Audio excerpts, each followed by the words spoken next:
Welcome back to she inspiration unity day 12। आज हम बातें करेंगे एक बहुत ही इंपॉर्टेंट टॉपिक के बारे में, रिटायरमेंट प्लानिंग। हर इंसान अपने फ्यूचर को सीरियस करना चाहता है और रिटायरमेंट प्लानिंग उसका एक मेजर पार्ट होता है। तो चलिए स्टार्ट करते हैं। रिटायरमेंट प्लानिंग का मतलब होता है अपनी फाइनेंशियल गोल्स को सेट करना और उन्हें अचीव करने के लिए इन्वेस्टमेंट और सेविंग करना। पहले स्टेप में आपको यह समझना होगा कि रिटायरमेंट के बाद आपको कितने पैसों की जरूरत होगी। आपके लाइफस्टाइल, हेल्थ केयर, कॉस्ट और इन्फ्लेशन को ध्यान रखते हुए एस्टिमेट करना होगा कि आपको एग्जैक्ट पैसों की कितनी नीड हो सकती है। एक सिंपल फार्मूला है, आप अपने करेंट एनुअल एक्सपेंस को 25 से मल्टीप्लाई कर सकते हैं, या आपको एक रफ एस्टिमेट देगा कि आपको रिटायरमेंट के लिए कितना सेविंग चाहिए। एग्जाम्पल के लिए, अगर आपका एनुअल एक्सपेंस 5 लाख है तो आपको अराउंड 1.25 करोड़ की सेविंग चाहिए। अब बात करते हैं रिटायरमेंट सेविंग के डिफरेंट सोर्सेज के बारे में। सबसे कॉमन रिटायरमेंट अकाउंट है EPF, employ provident fund, PPF, public provident fund, NPS, national pension system. इन अकाउंट्स में आप रेगुलर कंट्रीब्यूशन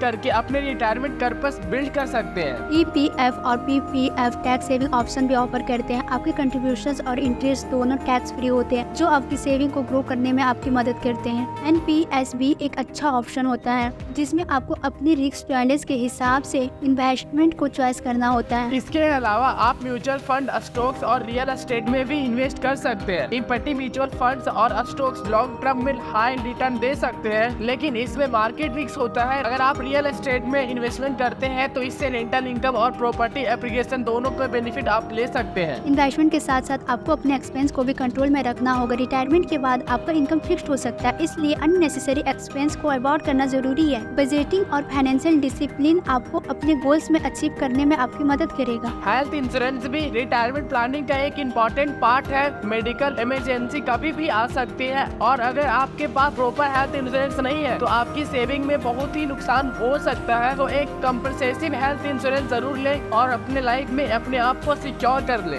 रिटायरमेंट प्लानिंग में अर्ली स्टार्ट करना बहुत ही इंपॉर्टेंट है। जितना जल्दी आप स्टार्ट करेंगे उतना ही आप कंपाउंड इंटरेस्ट का बेनिफिट ले सकते हैं। अगर आप 30 या 40 में हैं तो आप अभी भी लेट नहीं हुए हैं। आज ही अपना रिटायरमेंट गोल सेट करें और उन्हें अचीव करने के लिए प्लान बनाएं। और याद रखें, डाइवर्सिफिकेशन इज अ की। अपने इन्वेस्टमेंट को मल्टीपल एसेट्स में डिस्ट्रीब्यूट करें ताकि रिस्क कम हो और रिटर्न स्टेबल हो जाए। रेगुलरली अपने पोर्टफोलियो को रिव्यू करें और चेंजेस करें एज पर मार्केट कंडीशन। रिटायरमेंट प्लानिंग एक ऑनगोइंग प्रोसेस है। रेगुलरली कंट्रीब्यूशन, डिसिप्लिन, सेविंग्स और स्मार्ट इन्वेस्टमेंट से आप अपना फ्यूचर को सिक्योर कर सकते हैं। अगर आपको ये वीडियो हेल्पफुल लगा हो तो लाइक, कमेंट और सब्सक्राइब जरूर करें। डेली इंस्पिरेशन और फाइनेंशियल टिप्स के लिए नोटिफिकेशन बेल को भी हिट करें ताकि आप कभी भी किसी भी अपडेट को मिस ना कर सकें। Thank you for watching this video and joining us today on ये इंस्पिरेशन यूनिटी। मोटिवेटेड रहें, समझते रहें और अपने लाइफ में आगे बढ़ते रहें, और मिलते रहें नेक्स्ट वीडियो में।